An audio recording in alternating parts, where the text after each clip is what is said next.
played I Got a Loneliness and Morning Dew. Where the rest of the group said, that's it, we want to fold.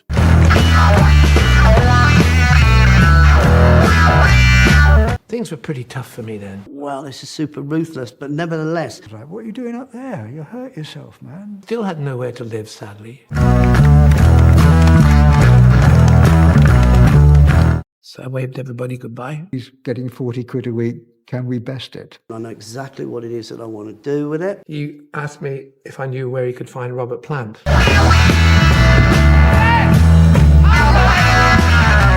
Robert's improvising. I'd never heard anything like it. No, I was expecting some cool soul singer, and there's this screaming maniac. It was devastating because it seemed like that had been what I'd been waiting for. I'm absolutely convinced that everyone knew.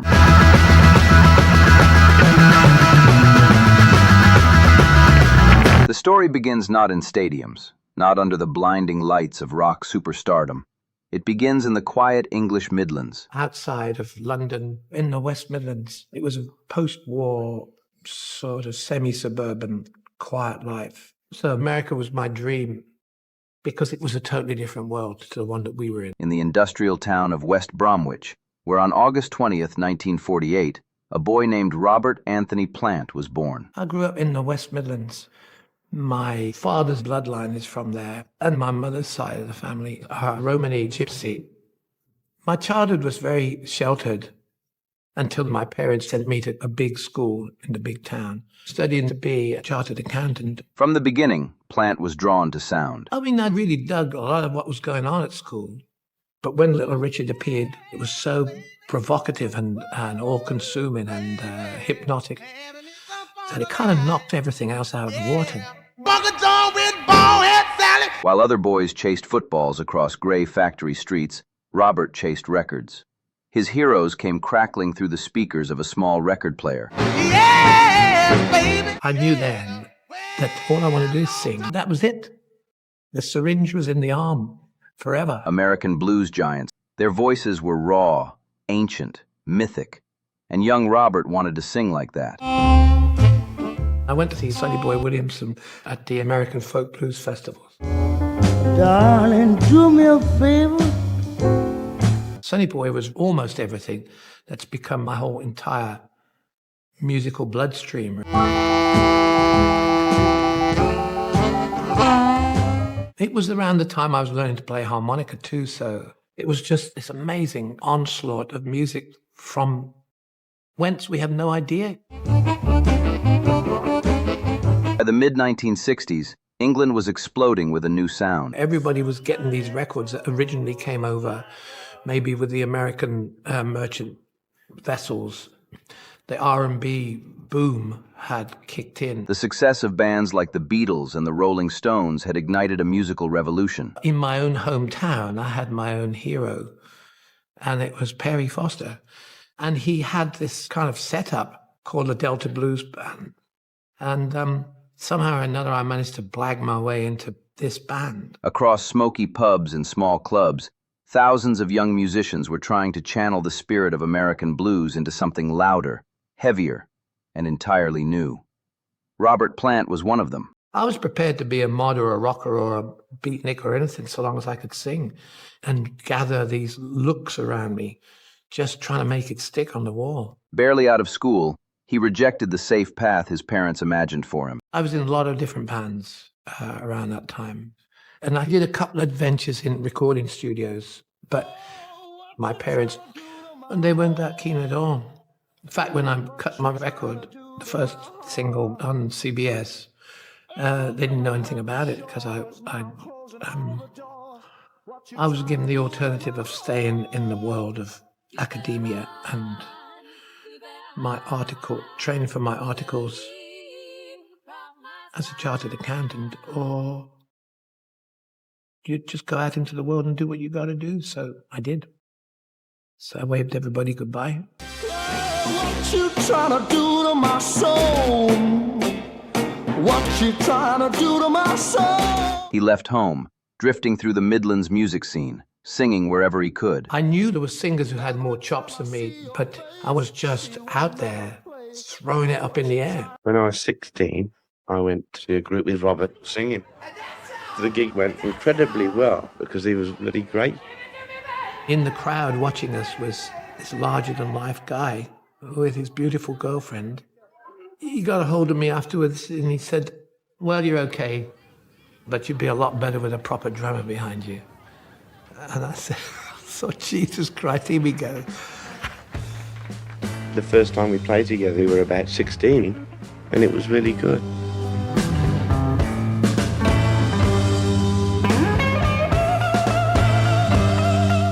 John was amazing. He was a really powerful drummer. I watched him with absolute amazement. He was just fantastic. But it's so competitive, playing locally anyway. You'd like to have a time, go out on the road and everything would be roses, and then all of a sudden, no more gigs, no more money, and you're back to where you started, you know.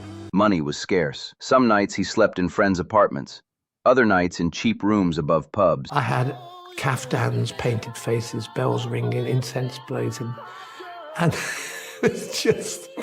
Robert used to get into more trouble in mischief than any of the friends I have up here, you know. It's ridiculous, you know. John came up to me and said, well, what's all that about? So I said, yeah, you're right. What is that all about? But the hunger to sing never faded. He joined band after band, Band of Joy, Listen, and several short-lived blues groups, sharpening a voice that could howl, whisper, and explode with primal force.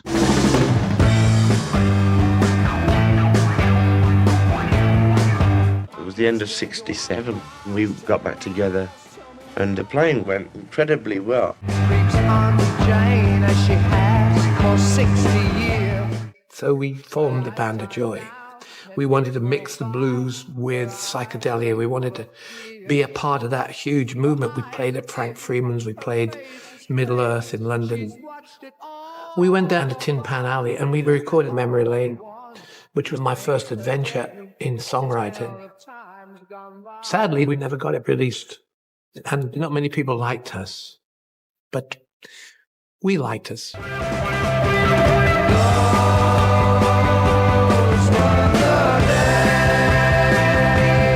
Still, success remained elusive, but fate was moving quietly behind the scenes.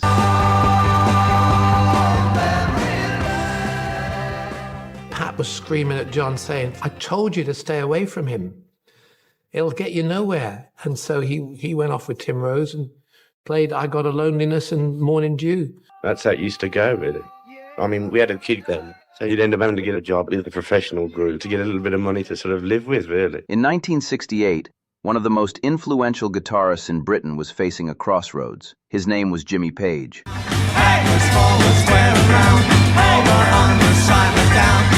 Going into the Yardbirds, Jeff was touring with a friend and having a, really good time. But in the middle of an American tour, he left the band, and I was quite shocked. Page had just watched his band, the Yardbirds, collapse. The legendary group that had once launched guitar icons like Eric Clapton and Jeff Beck was finished. Nobody was interested in the Yardbirds over here in England anymore. We were up against Mickey Mouse, who was our producer, so we were recording all these awful singles.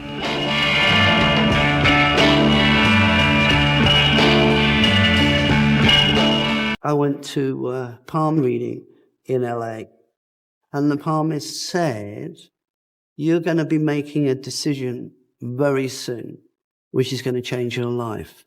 A meeting happened like 2 or 3 days after the palmist, where the rest of the group said, that's it, we want to fold. I mean, it was a shock. I immediately went, well, now I know what I'm going to do.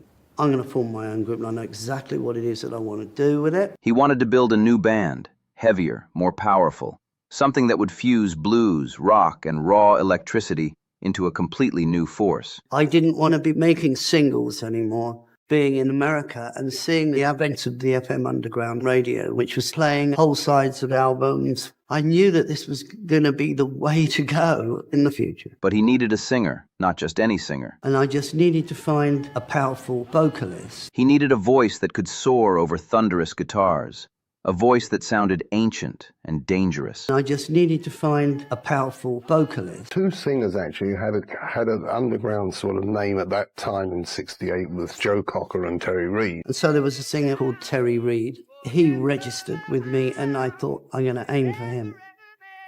So I asked Peter Grant if he could track down Terry Reid.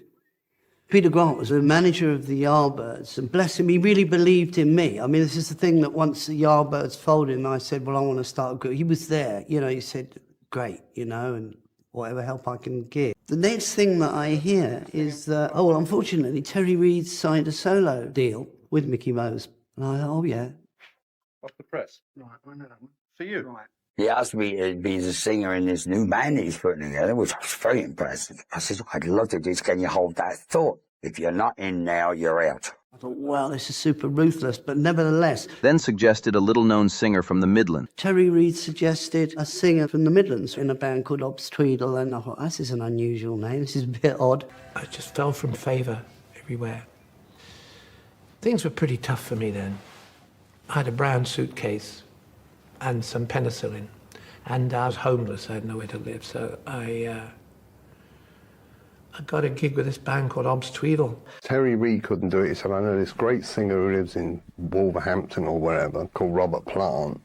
So Jimmy and Peter went up to see Robert Plant perform somewhere. He and Peter Grant came up to have a look at me. He asked me if I knew where he could find Robert Plant.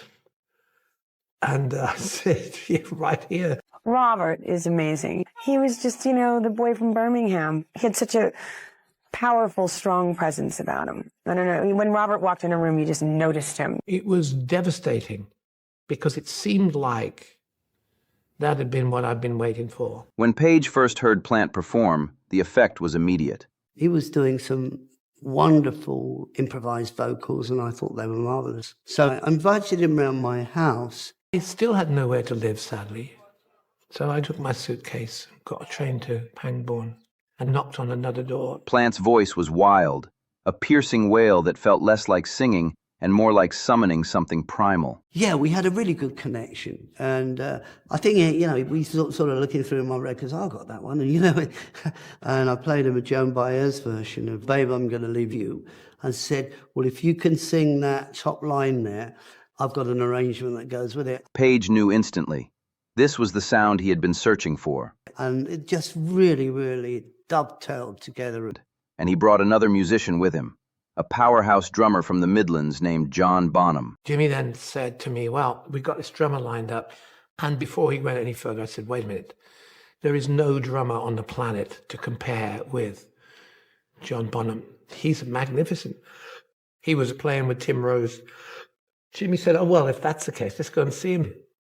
And I said, John, you've got to listen to Jimmy play. He's amazing. John said, not a chance. I said, you got to be crazy. You don't want to do this stuff, playing electric folk.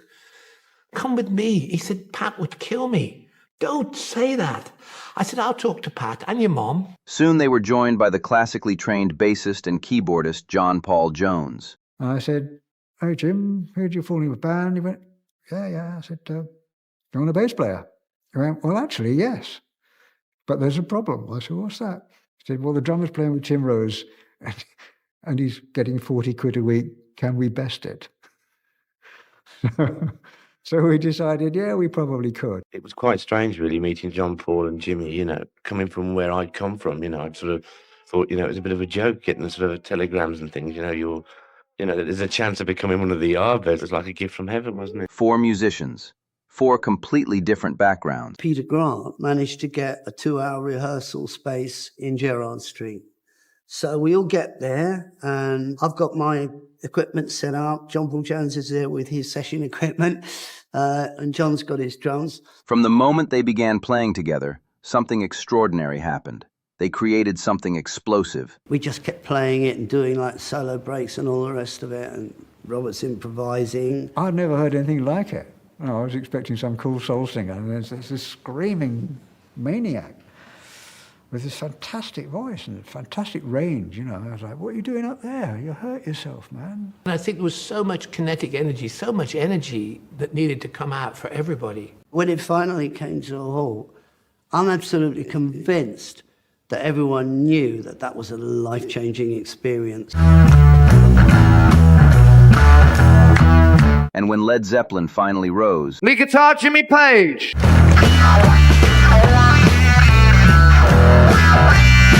it didn't come from nowhere.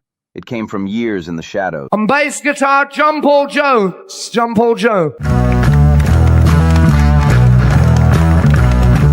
From discipline, from vision, On drums, John Bonham. from fire waiting to ignite. And myself, Robert Plant.